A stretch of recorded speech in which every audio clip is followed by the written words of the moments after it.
Hello and welcome to Cirak Live.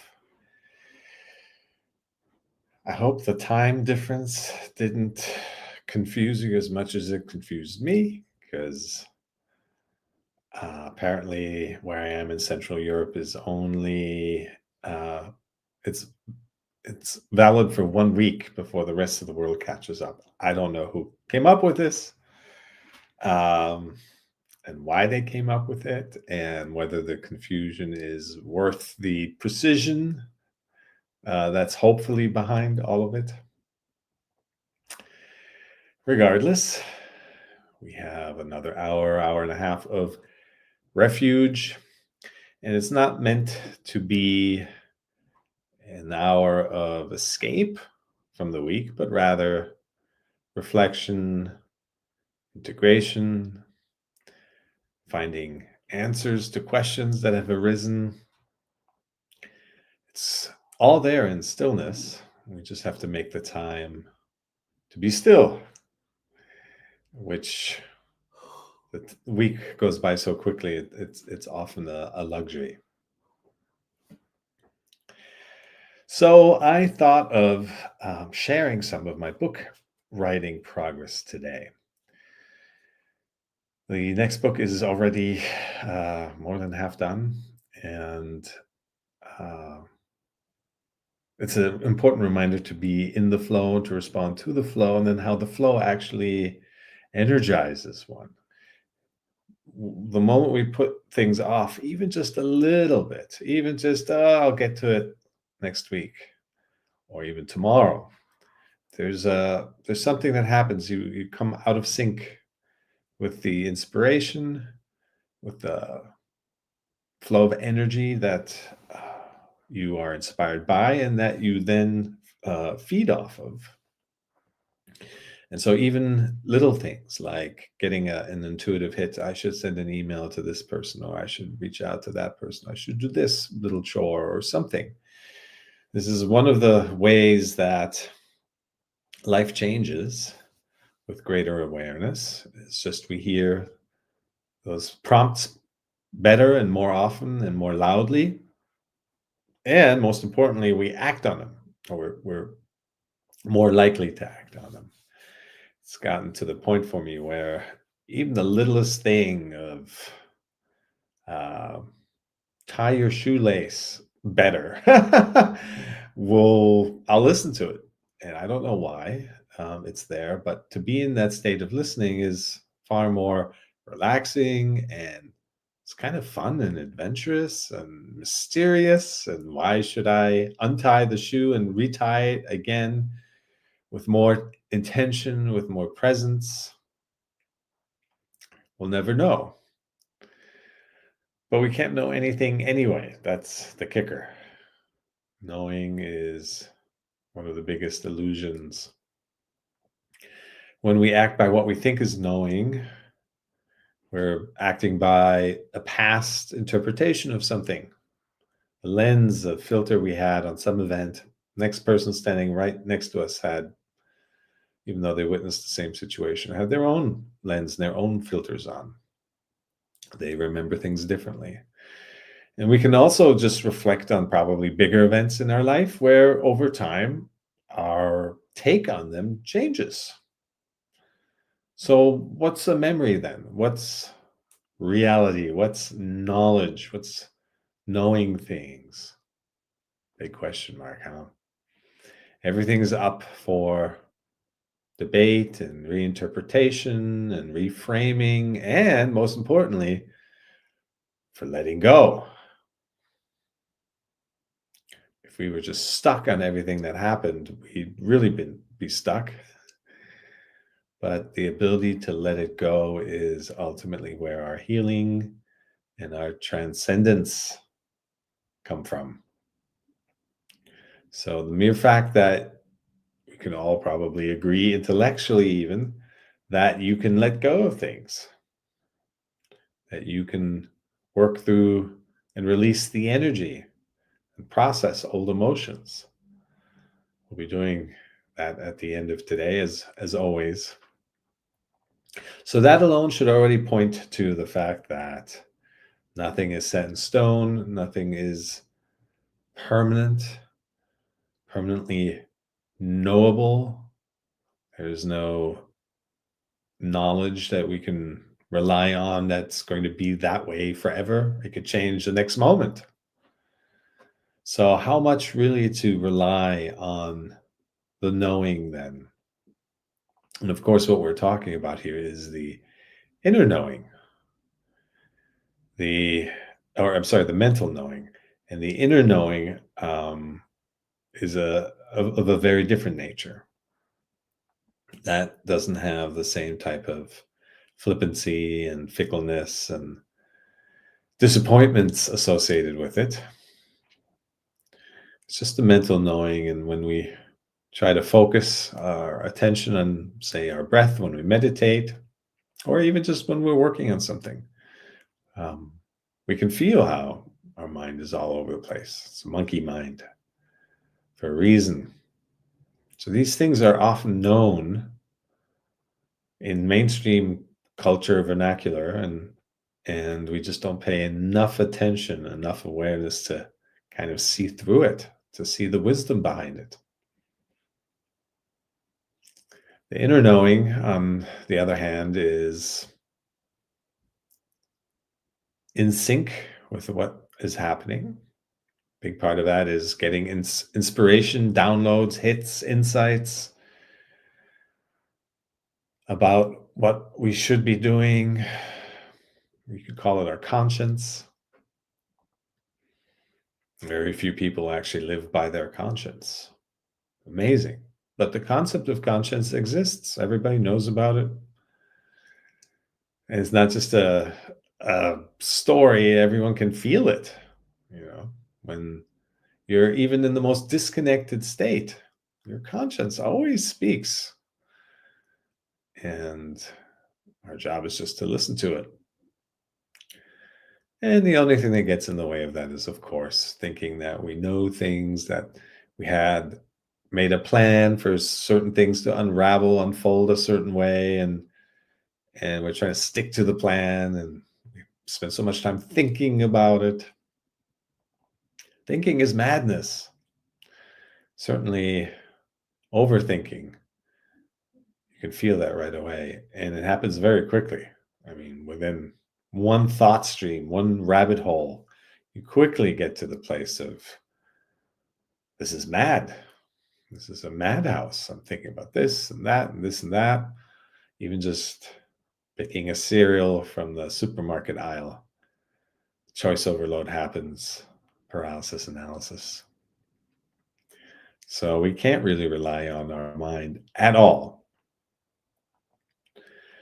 Now, there are certain aspects of spirituality that are very cerebral. In fact, I wanted to share a note from when I'm writing, in the flow of writing a new book. I pull over, or I stop, or I wake up in the middle of the night, or whatever it is, when it hits, when the downloads come, and I take a moment to jot it down.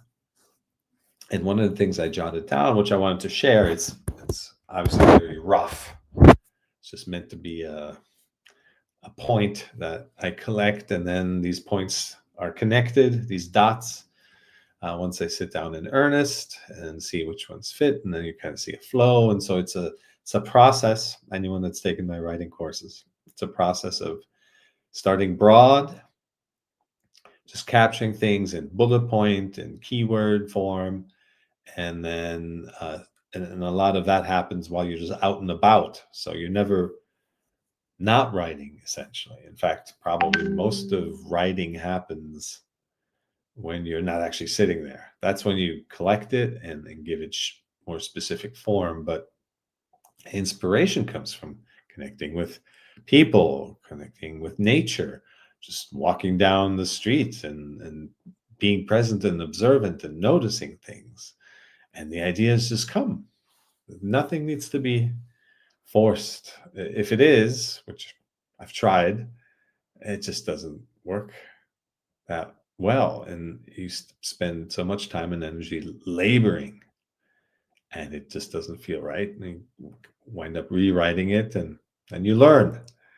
like in all things in life. So, being in the presently in the writing flow, this is one of the things that just came up last night. Like I said, it's rough, but it warrants sharing since we're talking about the mind and mental and how the mind is not to be relegated. It has its purpose, but you have to be aware of that purpose, not let it use you, but we use it. So this interesting point came up. It should be said that the clarity to see things as they are, right? So this is one of the key pillars, principles that every aspiring meditator and Zen master and Bible reader and everyone is after, is to see clearly, to see things as they are, not to interpret everything through a subjective lens of our stories, the story of me, but rather to just see the simplicity of everything that's happening and then responding to that, not having a preconceived notion of what it should be and then reacting to that. And that's why things get so complicated and chaotic. So it should be said that this clarity to see things as they are is far less spiritual in nature than one might think. In fact, it's the faculty of critical thinking, which was inundated and severely compromised previously by fear, distraction, etc., that now is at the forefront of your processing powers. So, spirituality is actually about thinking clearly. This is completely unedited and raw. There's no longer an emotional film over your senses. You actually see what you're seeing without filters and are able to interpret it without limiting beliefs, preconceived notions of what's real and possible. In that sense, spiritual awakening, it's going to go into that chapter, is very much a freeing of the mind from the powers of persuasion, groupthink, and collective hypnosis.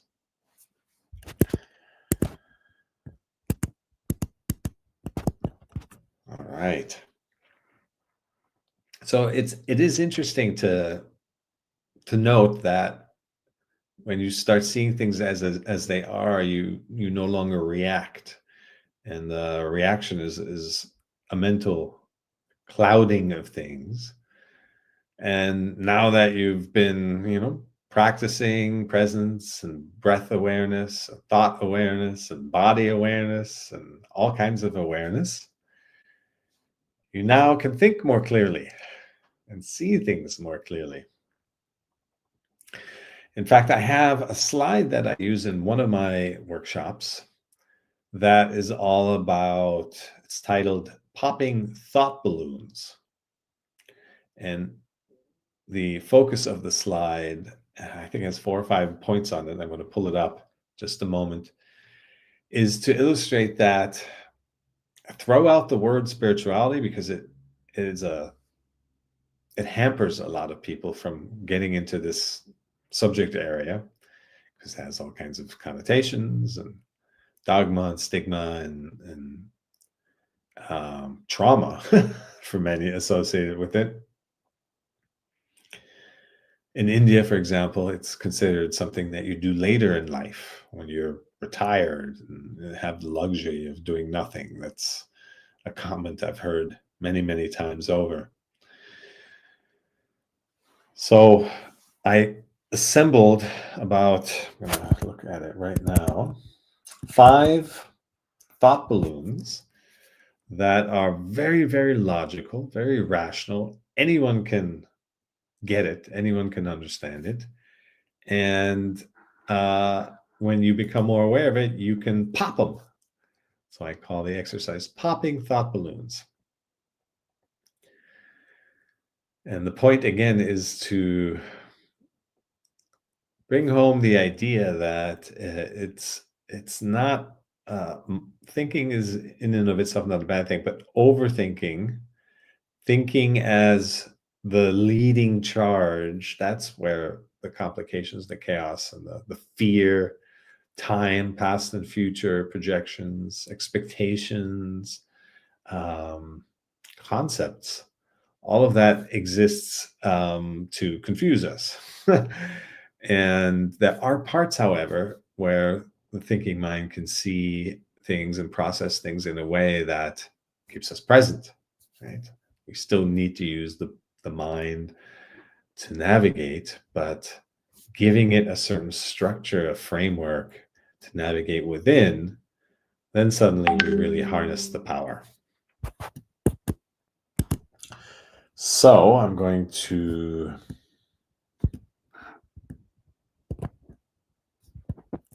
read the first of these 5 thought balloons. Here we go. You cannot predict the future. This is the most obvious and the biggest one of all. Yet we keep living as if we can. I mean, it's crazy.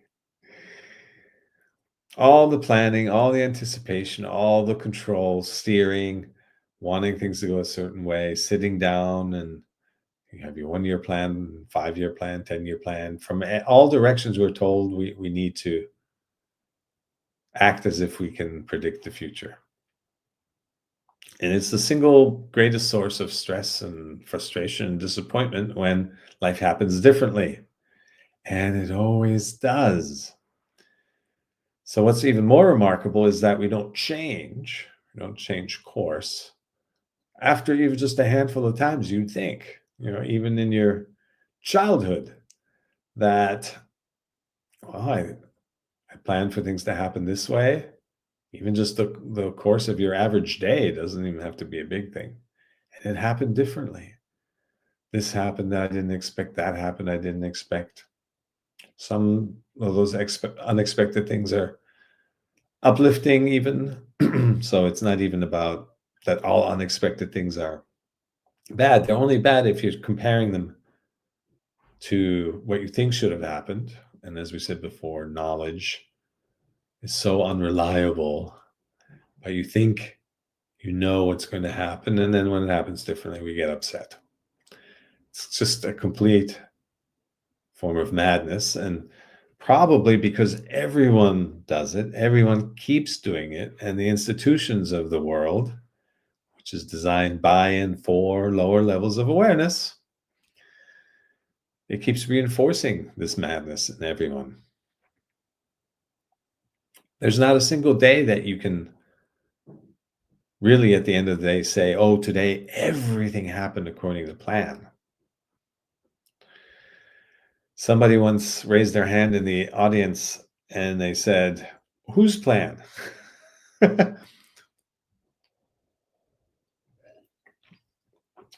This gentleman had a very valid point, because you could actually feel like everything happened according to plan, but it would have not been your plan, but the plan of the unfolding. And that's also one of the big changes and pivots and benefits, if you want to call it that, of greater awareness, is you feel like your life is happening according to plan. It's not a plan that you concocted, but when you remove your expectations and your control and your ideas of how everything should be, and then suddenly you see things unfolding, and even the things that you see unfolding that don't make sense, you're living more and more and more from a place of trust that you can't know what anything means anyway. It was an illusion before to think that something was a detriment, because later on it turned out to be a blessing, and vice versa. And you can't know that something that delays you, say, for a few minutes isn't something that then turns out to put you just in the right spot to see a door opening, an opportunity, meet the right person, a partner, or um, feel inspired a certain way because the moon and the sun and the stars align a certain way, and now you get downloads. You got to stay in that flow, and you feel how everything is just driven, not so much by you, but just by greater forces of life, greater higher power. And there isn't anyone that I've worked with over the years that has been able to find the highest ground without connecting to their higher power. It's just that's where healing happens. There's a surrender that happens. And even when you're in the darkest pit, I've been surprised how even in that state, people can connect to their higher power. So somebody might be presenting their life situation and it's not happy at the moment. And I asked them, what would your higher power say? What should you do here? Or what's the next step there? Everyone can connect to that place, even in the darkest hour. So a good reminder is this: what would my higher self say? What would Jesus do? Okay, so these things are key to reminding ourselves that we have a whole army of guides and angels and spirits and gods and goddesses and aliens and intelligences, whatever you want to tap into to get out of yourself at our availability. And funny, sometimes it's just a little step to go from, oh, I have a guide. Well, why don't I just um, assign certain duties to an army of guides? They're all there. And that's a much more fun way to live. The other way isn't any more real than the way you choose to connect. So that's a thing we have to come out of, these attachments to a reality, which is just conditioning of our environment. So the first big one, obviously, is the letting go of the idea that you can predict in the future, know anything. It's just you can't. And that's something that you can think about, and it doesn't take much, just a few minutes of us chatting here, and it already becomes clear how, like, we can't know anything. So then what's the next step? It's not something to be afraid of, but rather something to notice. All right. So if this way doesn't work, then the next really logical step is surrender. It happens very quickly. You get to that so quickly if you think it through just a little bit. And then the real work starts.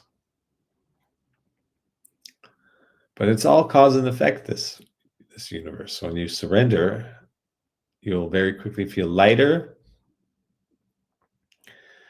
Fear might arise, and then you work through that fear and realize that that's only just made up. Also, the mind will throw the kitchen sink at us when we try to regain the power, take it back, go back into the driver's seat. But that's the main work consists of taming the mind, as they say, the wild mind. So next thought bubble that we can pop today: you cannot know today what makes you happy tomorrow.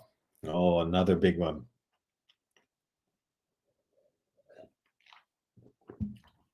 It's an argument about staying in sync, responding to now, what's happening in front of us, emotions, insights,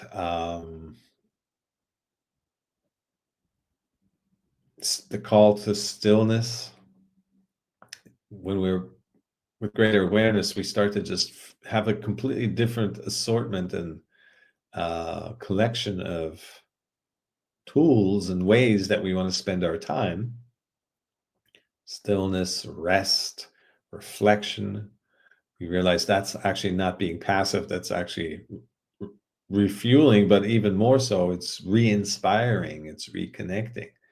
Kind of get disconnected when we're in the doing of things, even when we get the big download, big insight, and then set out to execute on it.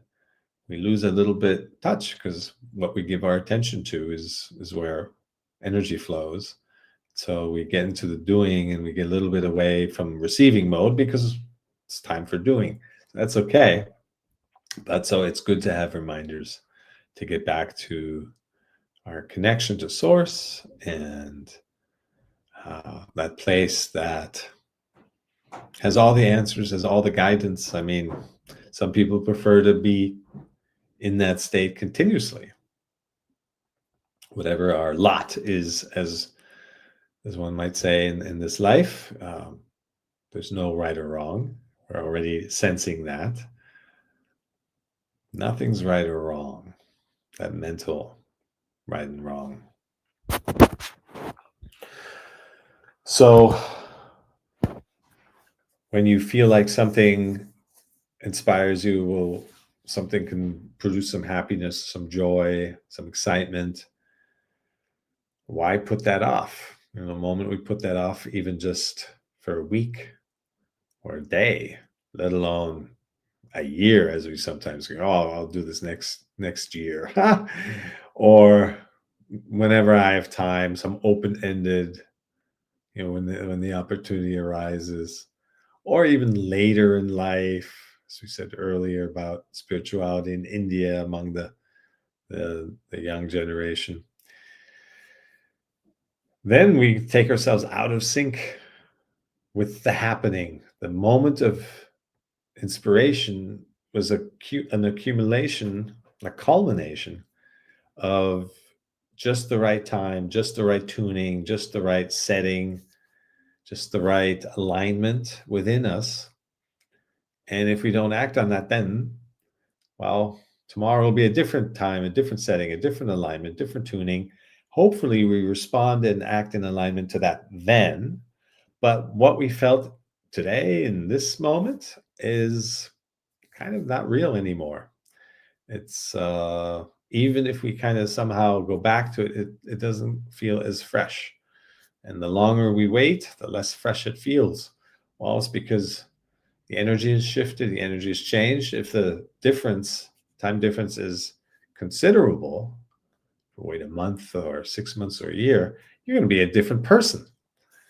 You might not very much have any interest in this anymore.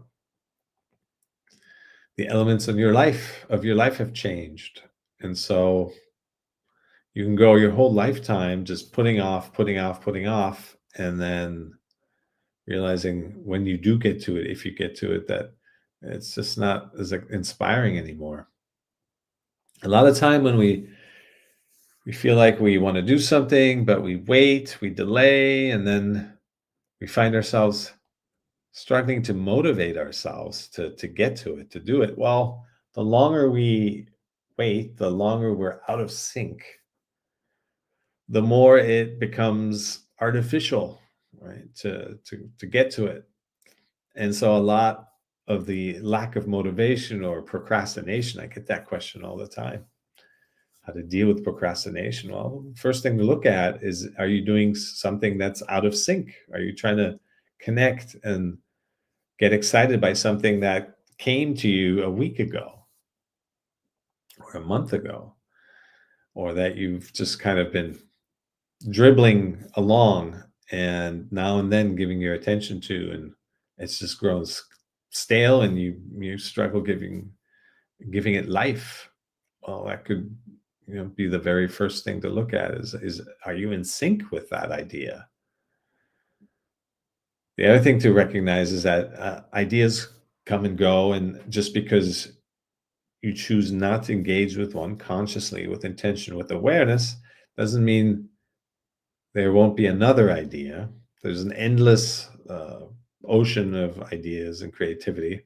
That is the force of life. It's just this crazy, maniacal force that just is constantly pumping out life and creativity and new life forms and new ways, new energies. And it's a crazy dance. It never stops. Life never stops to reflect on itself, which is interesting. It's like you're a mad creator, mad genius, and you're always creating, you never take a moment to stop and go, huh, look at what I've created. Pretty cool. Or, nah, that didn't work. Let's try something else. No, it's a nonstop creative force that is at work here. And you got to keep up to stay in sync with that. And so that is the not knowing today what makes you happy tomorrow. It would be very strange for you to think of something that you feel will make you happy today and then chase that, and however long it might take, then you arrive at that point, and for it to still resonate in the same way, it just doesn't make sense. That's not the law of universal law or law of nature or anything. In fact, the joy energy is the participation in the unfolding. And that's not something that you can create on your own. It has to happen with those life forces, those creative forces. And that's the co-creative dance that you often hear referred to. So just sitting there and trying to generate things on our own, it just doesn't work. Put plain and simple. Okay, the next thought bubble that we're going to pop today. You cannot know what's good or bad. Oh boy, oh boy, oh boy. Much, if not all of our stuckness revolves around judging things. Good or bad, it makes no difference. But we feel stuck a certain way because we're judging things a certain way. We regret things from the past because we judge them a certain way. We are anxious about the future because we're judging things about the way. And it's all made up. There is no fear. We used the fear ultimately, the word earlier. The only time there's actual fear is if you're staring a tiger in the eye, and then actually your fight and flight response takes over. So you don't even have real conscious control of that situation. So this idea of good and bad, things that cause us grief and fear and ill thought, but also attachments to things that make us delight and excite us and ecstasy. These things are all in our imagination. That's why when you do reach a goal that you set yourself, it's just never as satisfying as you thought. It comes and goes just like everything else. And this expectation that builds up as we chase an outcome, it exposes itself. It becomes very clear. Again, after a handful of times, you'd think we'd notice that, well, life goes on. Nothing lasts forever, is some kind of milestone where everything radically changes and life will stand still from then on once we achieve that. No, it's a dot in a continuous sequence of dots. Barely, some are barely bigger than others, barely more noticeable than others. And we just have to be available to them. That's our main role. So coming out of the judgment, somebody posted something on my Instagram recently. They picked up a book somewhere in Bali at a bookstore, and the sentence that really jumped out at them was that even approval or agreeing with somebody is a form of judgment. And so with greater awareness, you become very fine-tuned to how prevalent and uh, dominant our judging mind really is. Ultimately, that's duality, and greater awareness transcending the human form is transcending duality. It's to come out of this good and bad, and come out of the spectrum of both ends. But while we're on the journey, it's It's one of the core things that control us. Is the idea that there's good and bad. All of these thought bubbles, they kind of overlap and intersect. Just like you can't know anything, just like you can't control anything, just like you can't predict the future or know what's going to make you happy tomorrow. Um, all these things are related to judging and mind activity, and that's what creates the confusion and the chaos. It's just not the way to go. All right. Number 4, you're wiser in hindsight because you went through it. This is another big one. People get so upset. Oh, this happened or that happened. It shouldn't have happened. And all the stories I get to hear, and they're looking to make sense of them. Well, it's because you went through it that you now have some insight. You wouldn't be asking the question even without greater awareness around it. Even just saying, well, this happened, what could it be? Is a form of awareness that you didn't have before you went through it. The answer might not be there as of now, immediately. It might come in the next moment. The insight of what it was for. It might never come, or it might come much, much later. But the point is that you're already asking questions about something that happened. And the sheer wondering of what its purpose was is already an advanced state of awareness. It's a little step from there to just let go of the need to know. One of the other bubbles, right, we talked about. But to get to the point of reflection to say, well, what could it mean, or what could its purpose be, is already, that's the bigger step. That's the growth right there. You've disconnected from some belief, some attached idea of it was good, it was bad, it was right, it was wrong, it was for me, it was against me, it was true, it was false.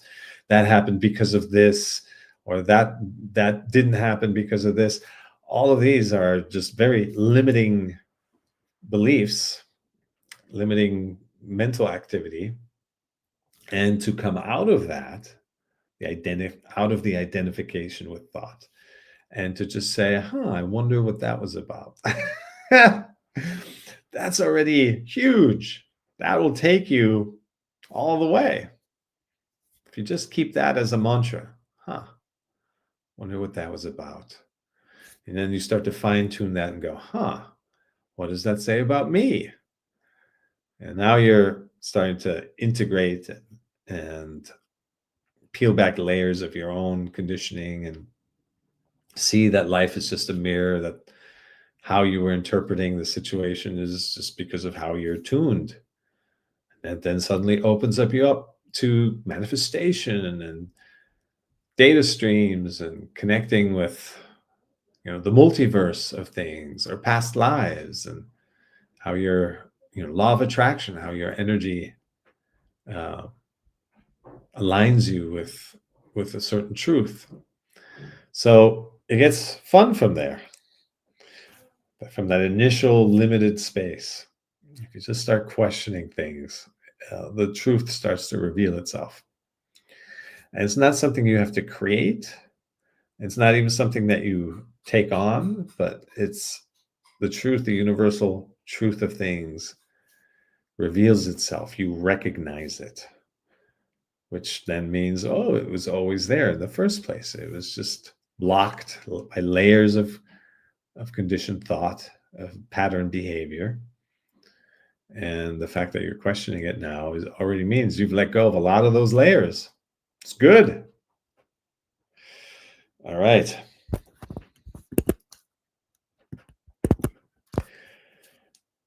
Number 5, growth by definition is uncomfortable. We're so in resistance to discomfort.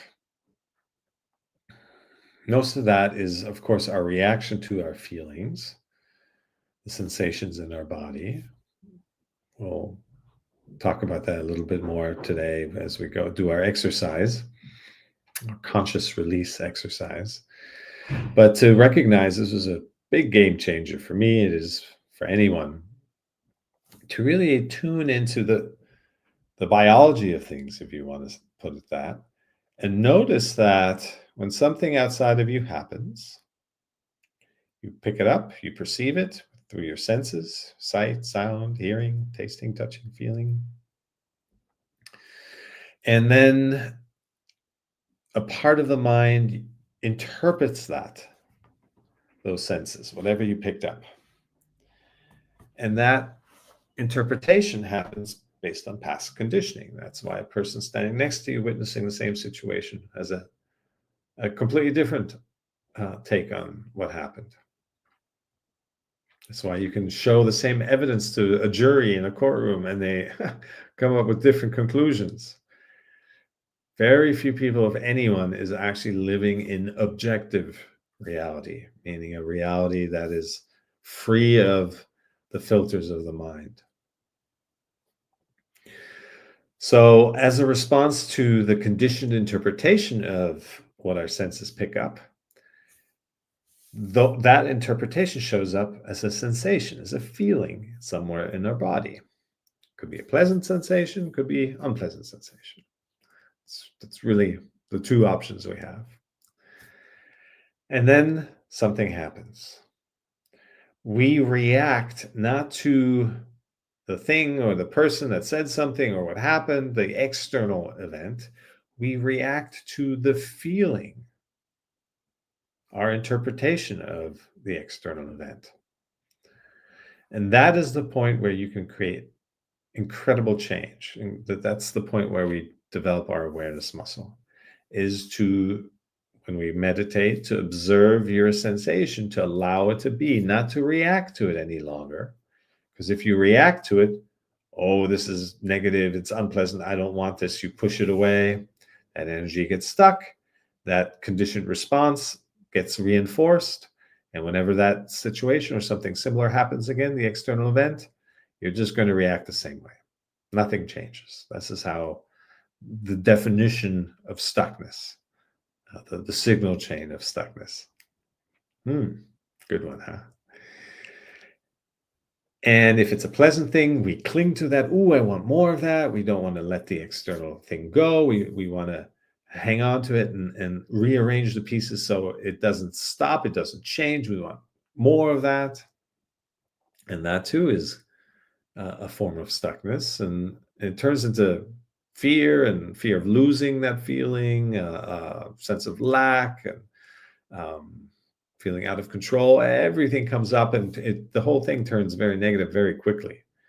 And in many ways, it can be a lot trickier to just enjoy a pleasant sensation as it arises, and then to just be okay when it dissolves. Just allow it to come and go. You go with it. Ah, there it is. Wow, I feel a certain way, and then there it goes, and you're with it the entire time, and then you're available. You're not lingering and attached and complaining and regretting, or why did it leave me, or what's wrong with me, all this stuff. But rather you are ready for the next moment, whatever it brings. And even if the next moment brings something unpleasant, you're no longer reacting to your feelings, to the sensations. Addiction is an example of how a pleasant feeling becomes obsessive, and you keep clinging and clinging and clinging and chasing it. So when we start to observe our sensations, our feelings, that's when the resentment and the fear and all the pushing down of negativity, we release ourselves from that. Likewise, we release ourselves from the clinging to positive sensations. And this frees up our entire being state. We talked about judgment, right and wrong, not, trying to predict the future, or controlling, thinking what we know today, what will make us happy tomorrow when we're a different person then. All this stuff, these are stories, or aspects of constant reactivity to our own feelings. When you come out of that reactivity, you're no longer reinforcing the old habit pattern, but you're actually breathing room, space into that signal chain, and you come out of reactivity. And it's a nervous system thing. It's a physiological practice that rewires how takes you out of the the triggered response to the things, positive or negative, and moves you more and more into seeing things as they are. Okay, this is what happened. Now let's tune into what the situation wants from us. Because that's actually the fun part, is when you get to dance with life, when you get to be there and let it inform your actions. So when your actions are informed by source, by inspired action, if you want to call it that, it's a very different life and a very different life experience. So this is what we meet for. This is why we meditate initially, and then of course we recognize that every situation all day long is an invitation, an opportunity to be present, to work our awareness muscle, to strengthen our presence and our consciousness connection. And then we don't have to really sit on a cushion any longer. We can apply ourselves more consciously to all life situations and dance that dance. Yes, Laura and Garris. Beautiful. I saw you did the 5-day meditation challenge in my library. So actually, I'm curious. We have a few minutes if you'd like to come on stage. Let's see.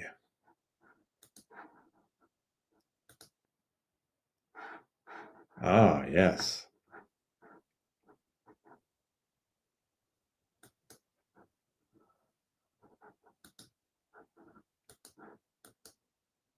Oh, how do I do this?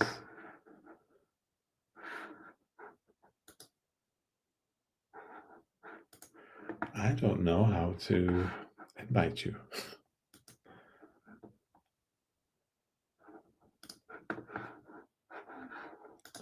Hmm.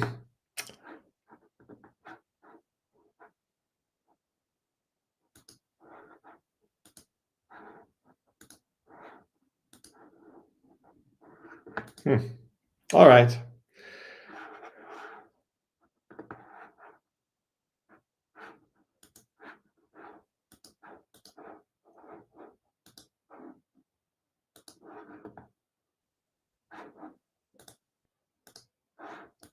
All right.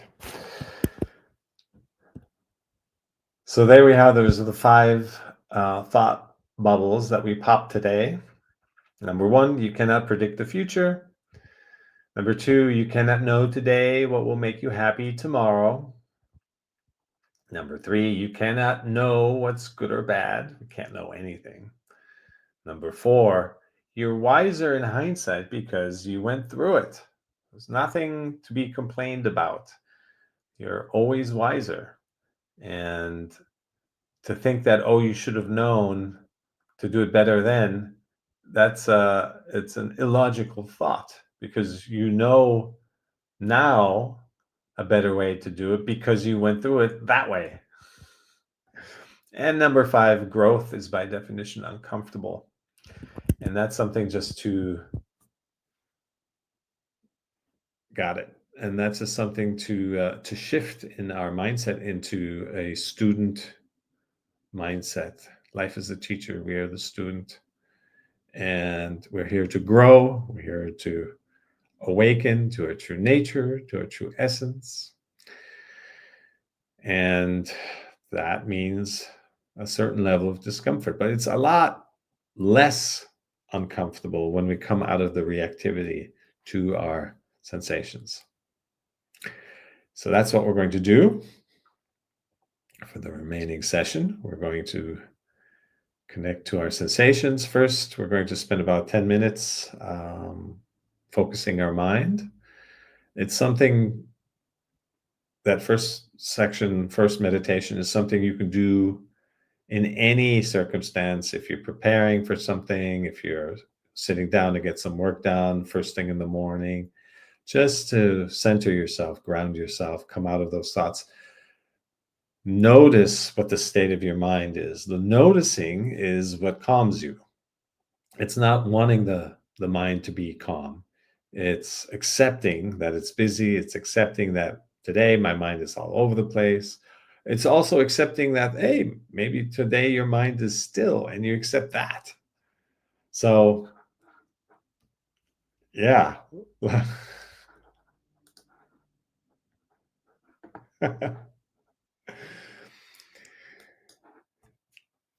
So even the acceptance of that your mind is calm, should it be calm today, that too is the state you want to be in. Not the clinging to the, oh, today my mind is calm. It's working. It's, outcomes. And I got to do this again. Next time I got to find back to this place. None of that. It's always accepting the state of how things are. That returns us to our natural state of calm and presence and clarity of thought, right? It's then we can use the mind in a clear, effective, balanced way, equanimous way, as they say. All right, we're going to start with thought awareness. I'm going to guide us through it. With our eyes and mouth closed, bring your full attention on the incoming and outgoing breath at the entrance of your nostrils. There's a sensitive area there, below the nostrils and above the upper lip, where you can feel the touch of your breath.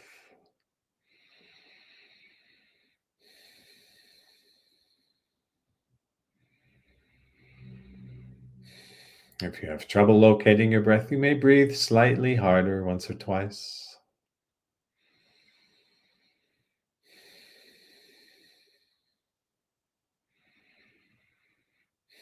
And once you feel the touch of your breath, return to natural breath, normal breath.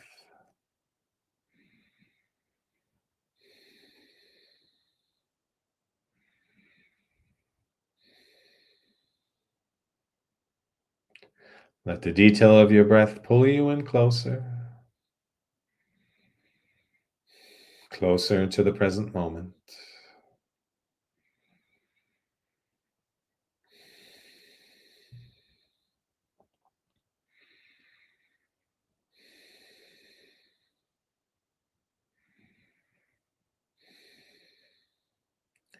If your breath is shallow,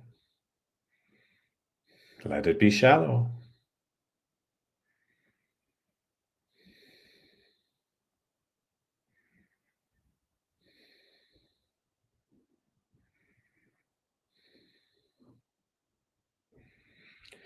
If your breath is deep, let it be deep.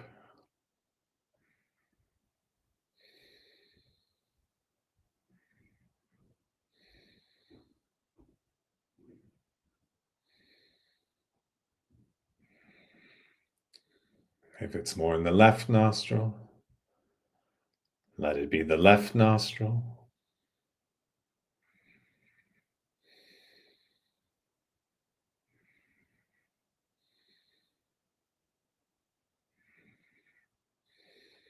If it's more in the right nostril, let it be the right nostril.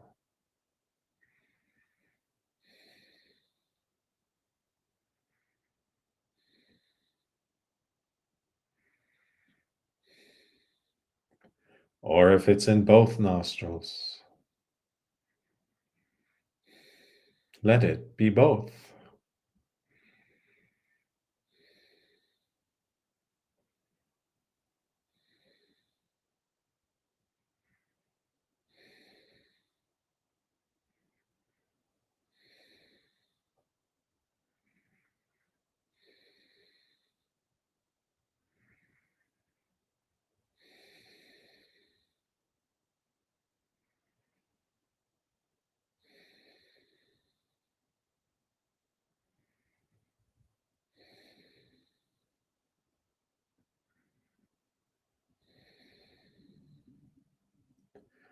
Notice the temperature of the incoming breath.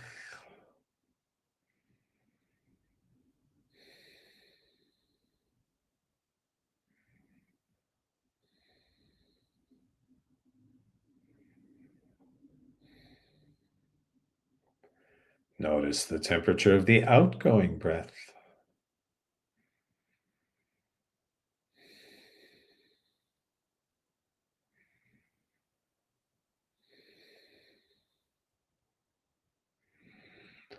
And notice if there's a difference.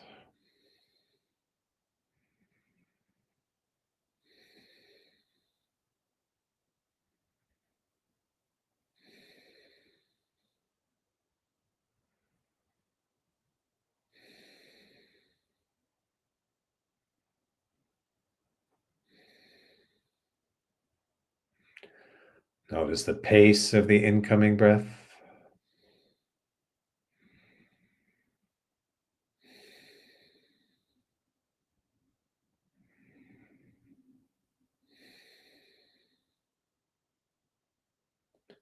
Notice the pace of the outgoing breath.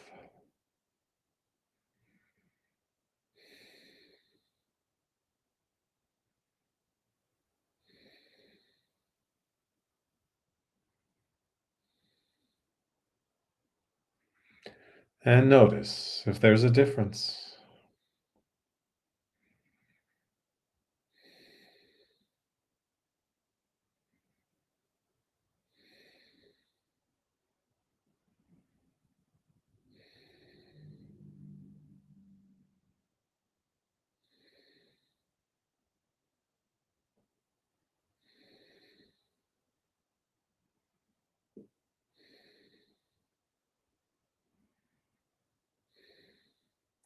Notice the length of your incoming breath.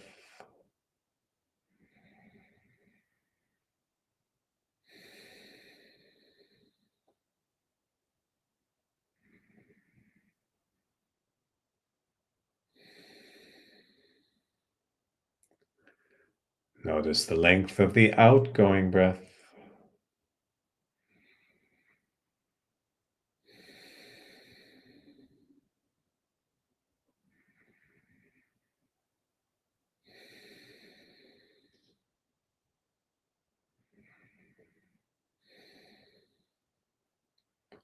And notice if there's a difference.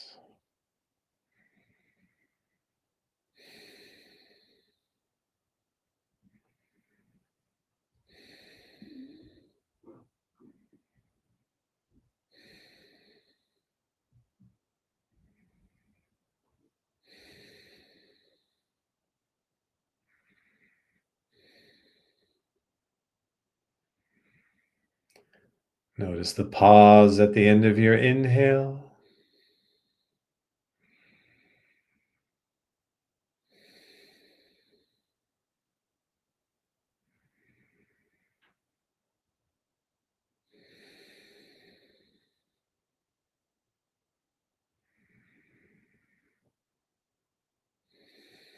Notice the pause at the end of your exhale.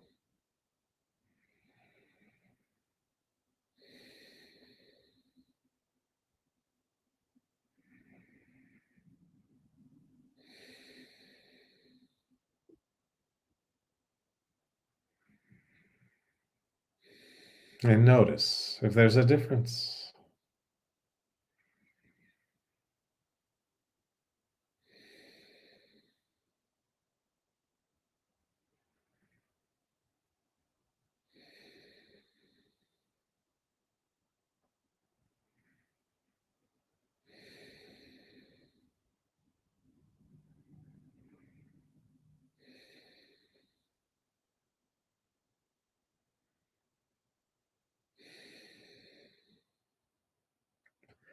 And whenever you find that your mind has wandered, simply notice it.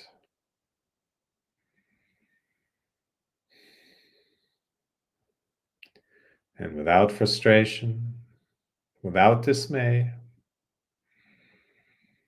but with full acceptance, bring your attention back to the incoming and outgoing breath. at the entrance of your nostrils.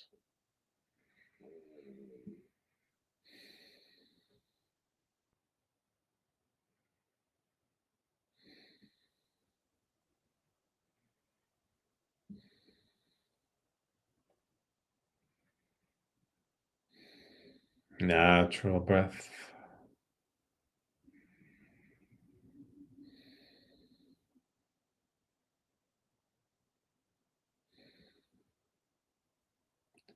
Normal breath.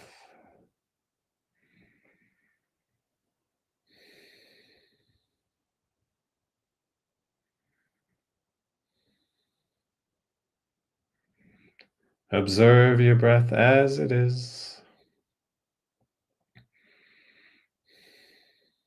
without wanting it to be different.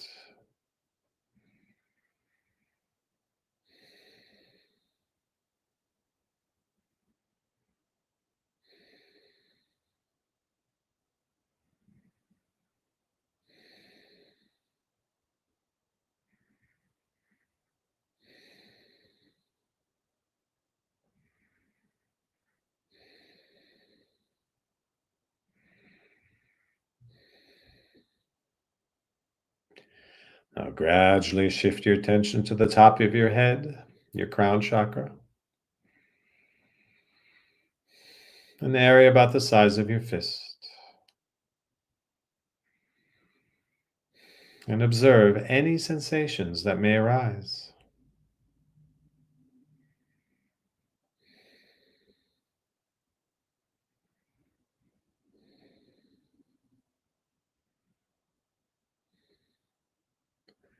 Might be a tingling sensation or a tickly sensation.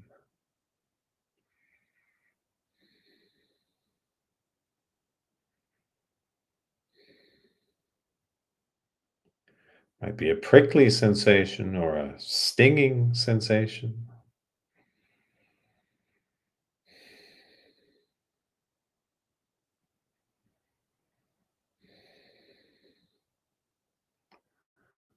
Could be the feeling of ants crawling, of pressure or lightness, heat or cold. Any sensation is a valid sensation.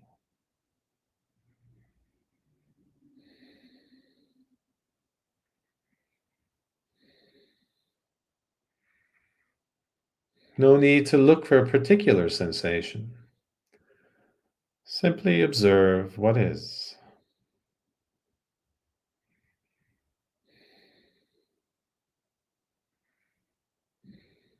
And if there's no sensation at all, that's all right too.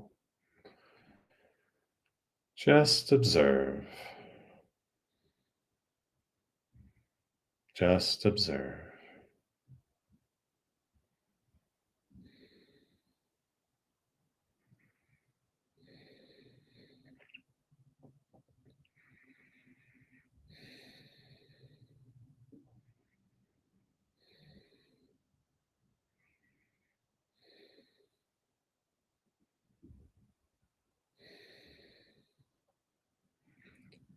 Now gradually shift your attention to your forehead, area known as your third eye.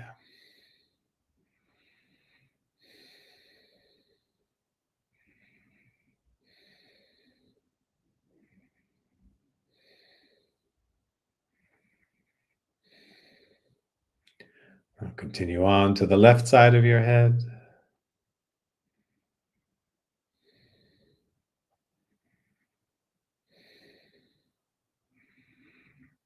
on to the back of your skull,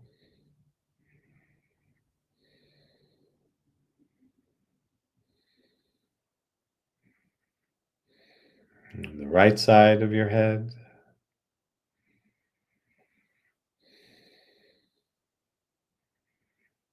noticing any sensations that may arise.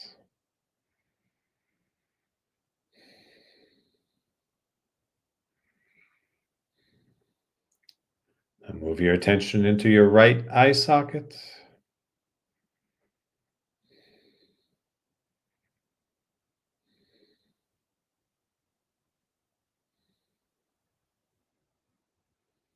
Over to the bridge of your nose,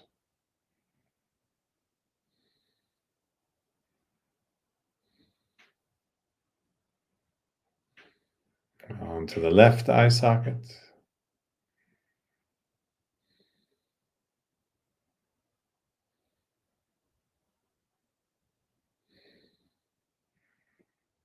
moving down to your left cheek,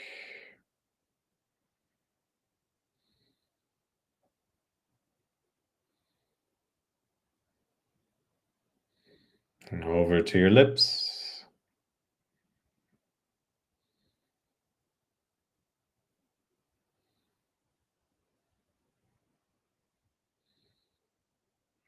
and onto the right cheek.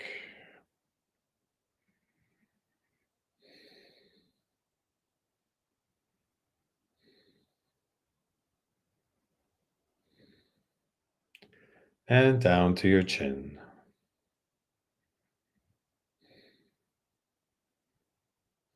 Noticing any sensations that may arise.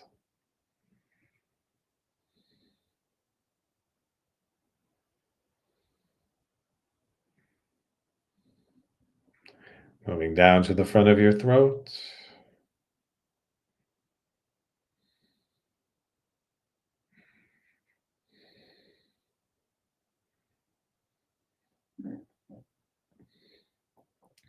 On to the left side of your neck.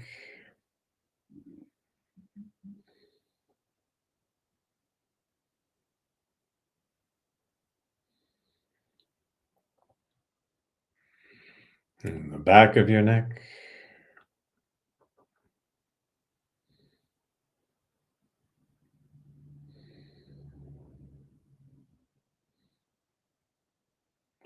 And the right side of your neck.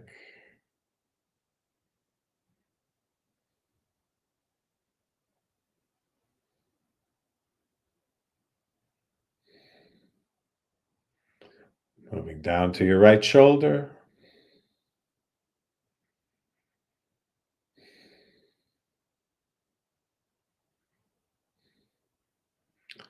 And into the upper arm, first the front.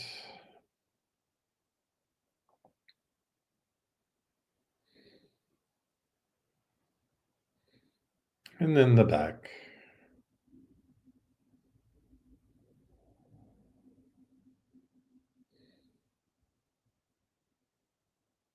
And down to the back of your elbow.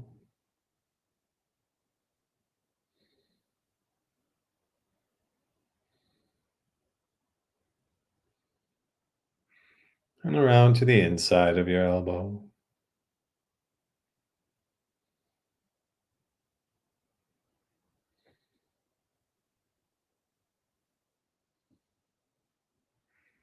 Down to the inside of your forearm.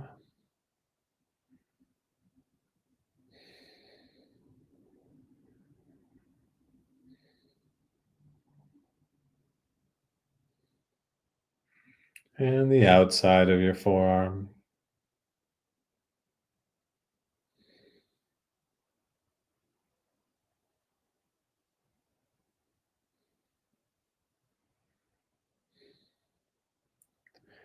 Moving down to the back of your hand.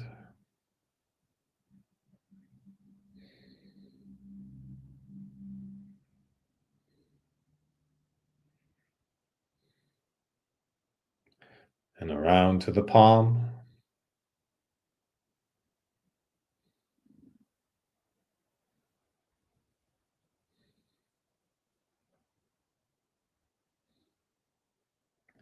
Now put your attention deep into your fingers, all the way to the tips.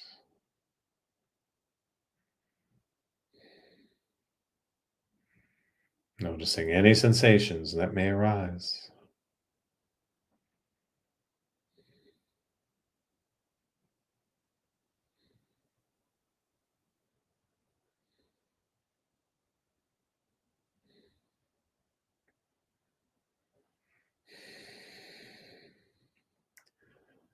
Now bring your attention to your left shoulder.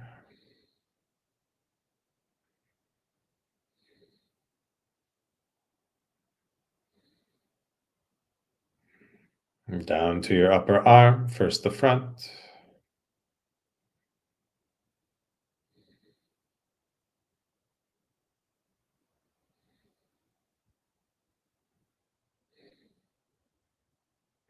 then the back.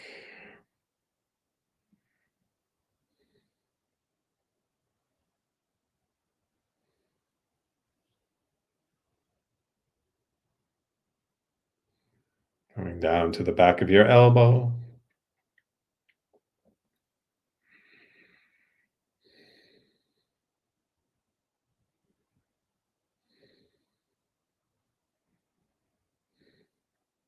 around to the inside of the elbow,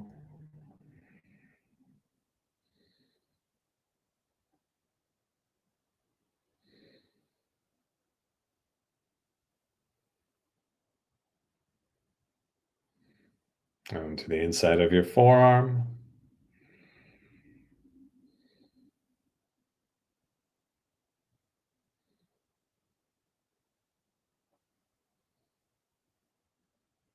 and the outside of your forearm.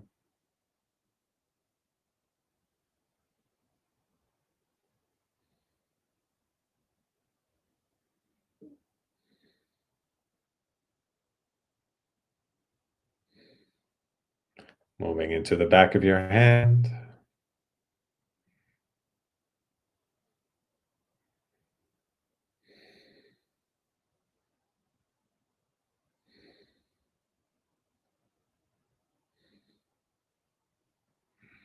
and around to the palm.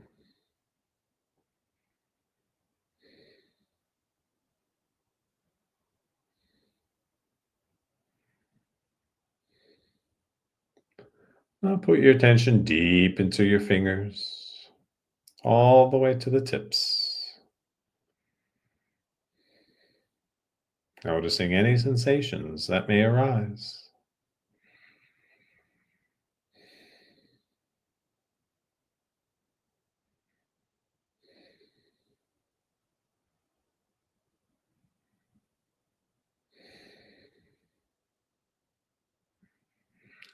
Now bring your attention to your left upper back and slowly, evenly scan left to right.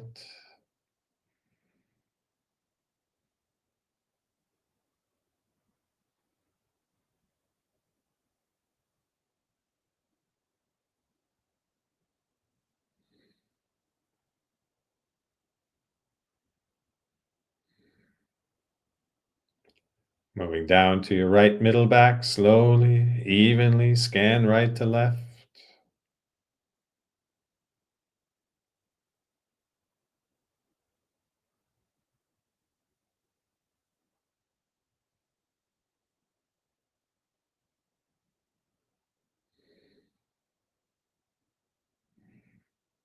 Down to your lower left back, slowly, evenly scan left to right.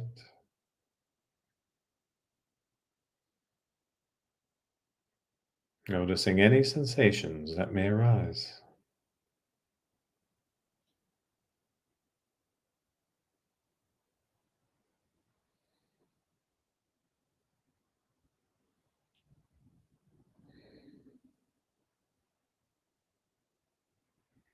And bring your attention to your left upper chest and slowly, evenly scan left to right.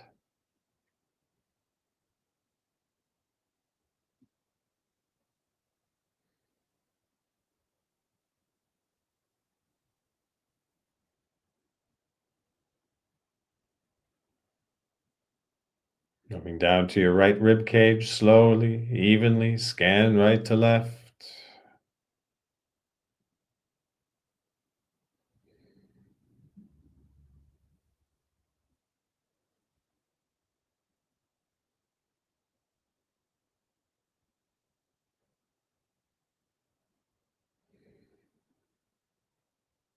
Moving down to your lower left stomach, slowly, evenly scan left to right.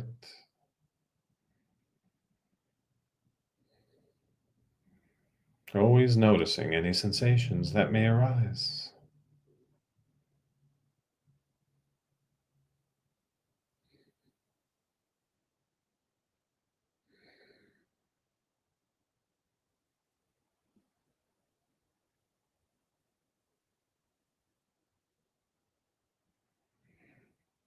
And bring your attention down to your root chakra, the area around your pelvic bone.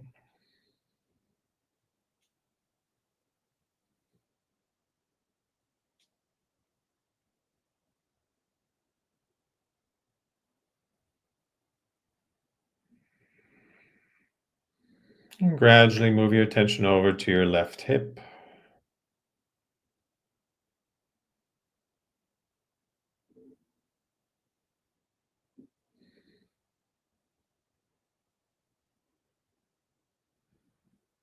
And on to your left butt cheek.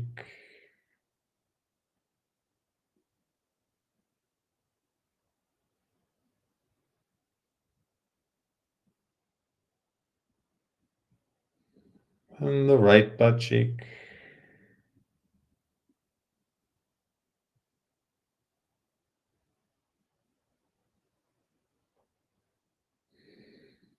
And the right hip.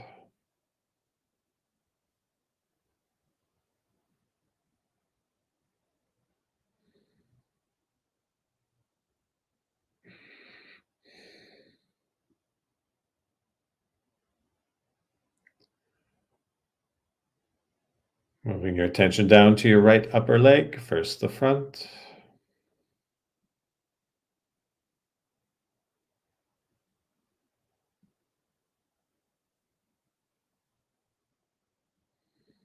then the back,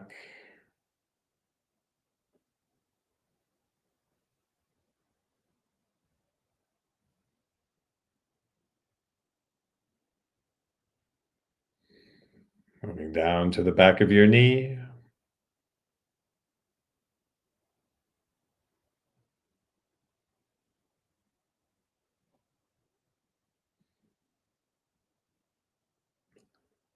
and around to the front of the knee.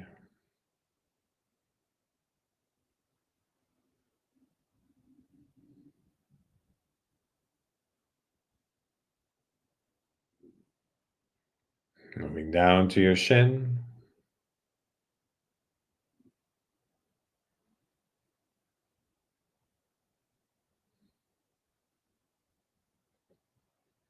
and around to the calf.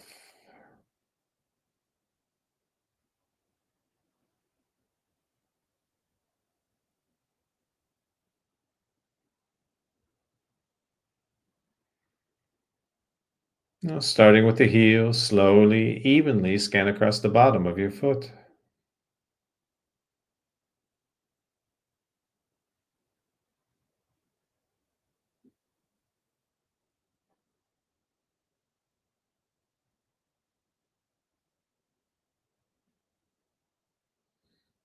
Come around to the top of the foot.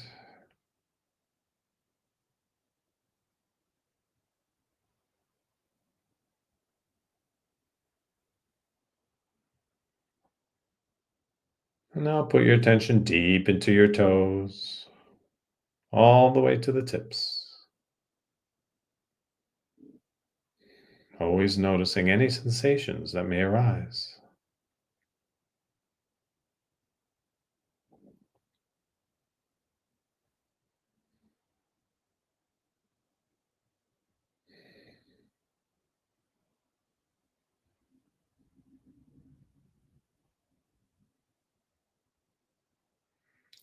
Now bring your attention to your left upper leg, first the front,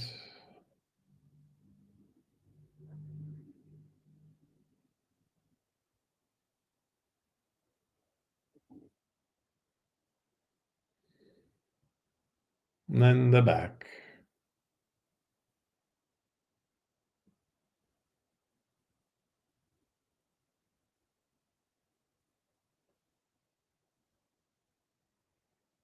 Moving down to the back of your knee,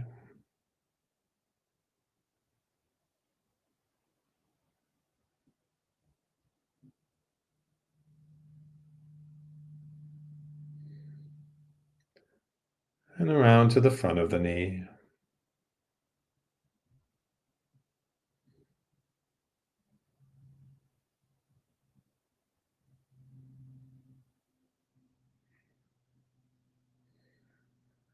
Moving down to your shin,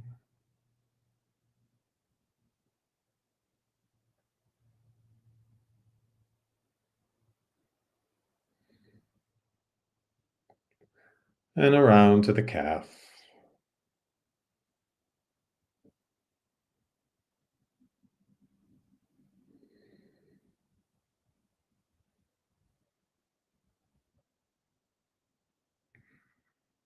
Now, starting with the heel, slowly, evenly scan across the bottom of your foot.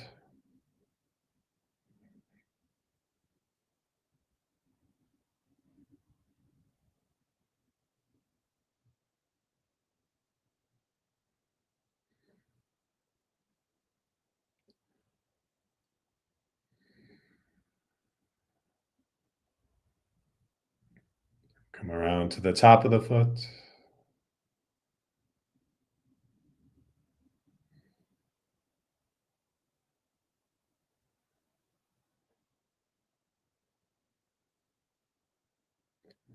Now, put your attention deep into your toes, all the way to the tips.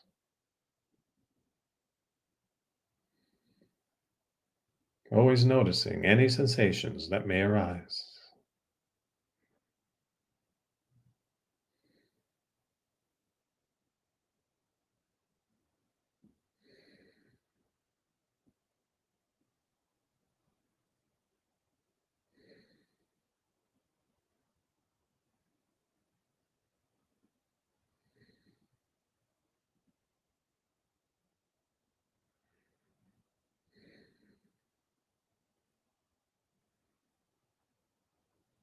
Now, bring your attention back to the breath at the entrance of your nostrils.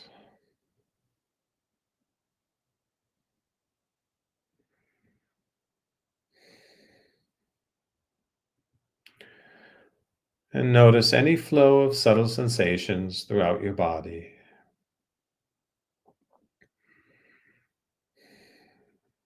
from the top of your head to the tips of your toes,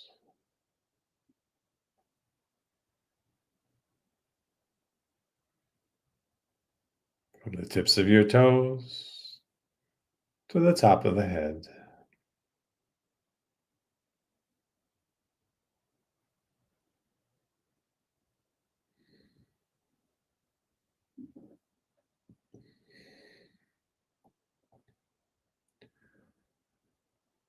Now, see all this beautiful, loving, connected energy that we've cultivated coming together in your heart, filling it completely with its light, its love.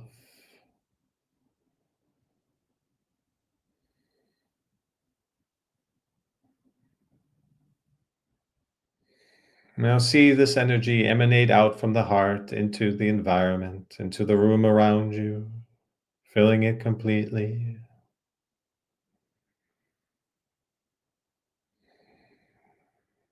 continuing to expand into neighboring environments, neighboring homes, neighboring cities. See this energy expand across the land, all the way to the shore, enveloping everyone it comes in contact with its beautiful, white, healing light, its loving presence.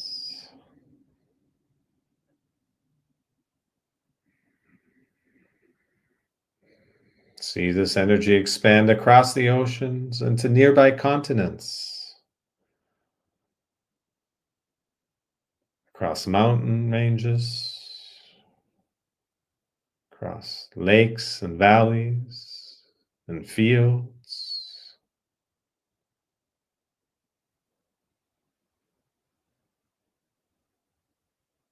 healing everyone it comes in touch with.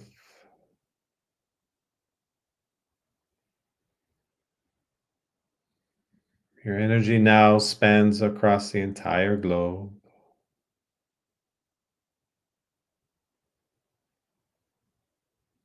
reconnecting on the other side where it started from.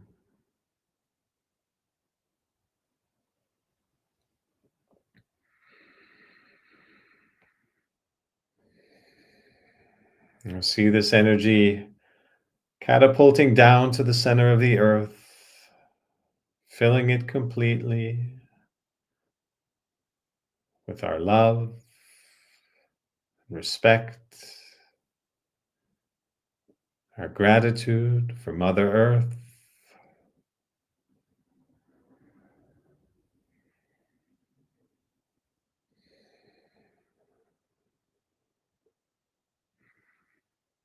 The entire planet is now full of your beautiful, loving light, this bright, healing energy.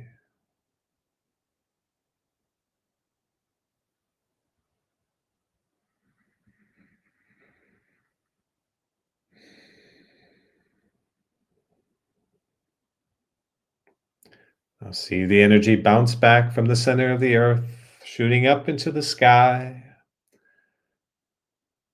across the birds and clouds, into the stratosphere, and into outer space,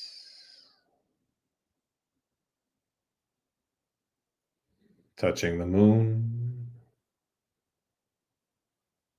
and the stars and the planets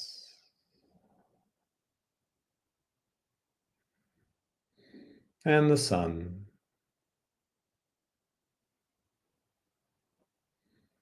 Beautiful, life giving sun.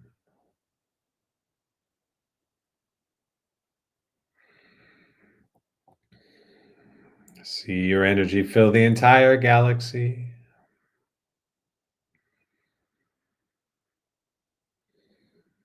and into neighboring galaxies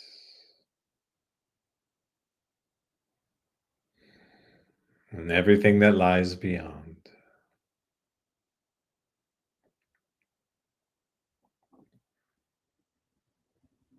Known and the unknown,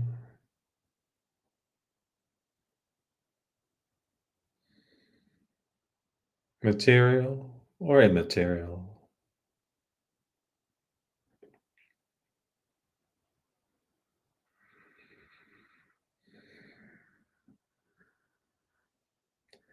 See yourself as everything there is,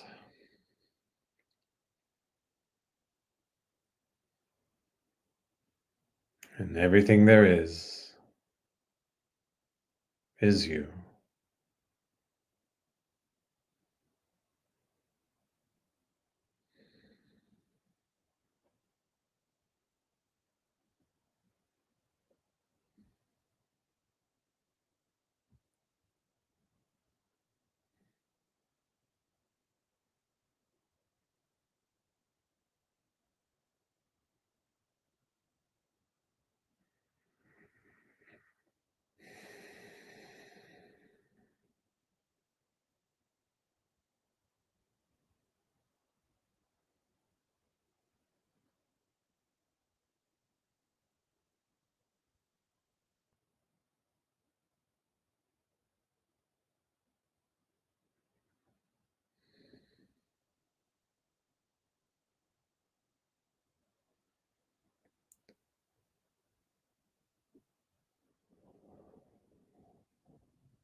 Locking in this feeling of being so expansive.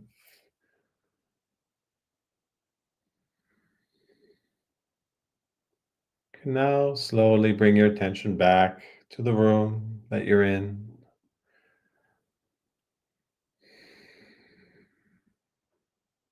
The surface that you're on.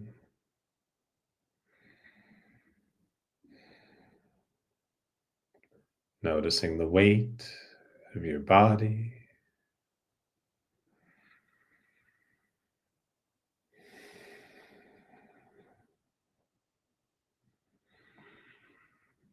And whenever you're ready, gradually blinking open your eyes.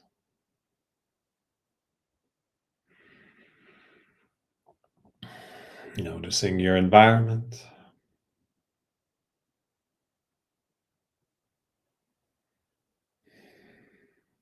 Noticing yourself in your environment.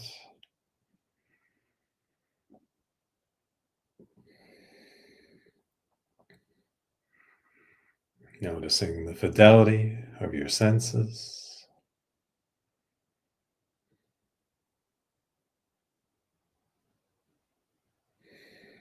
Noticing your peace, your presence, and your stillness.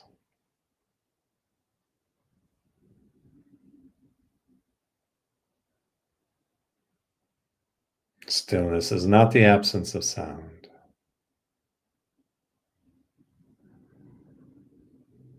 It is the presence of consciousness, one consciousness.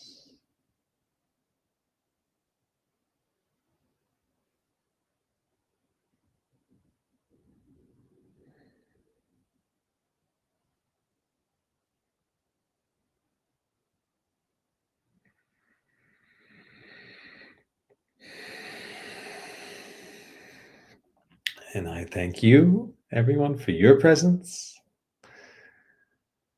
Sending love and light, many blessings. Take this energy that we've cultivated into your weekend, and then let it continue on into the new week. See you next time.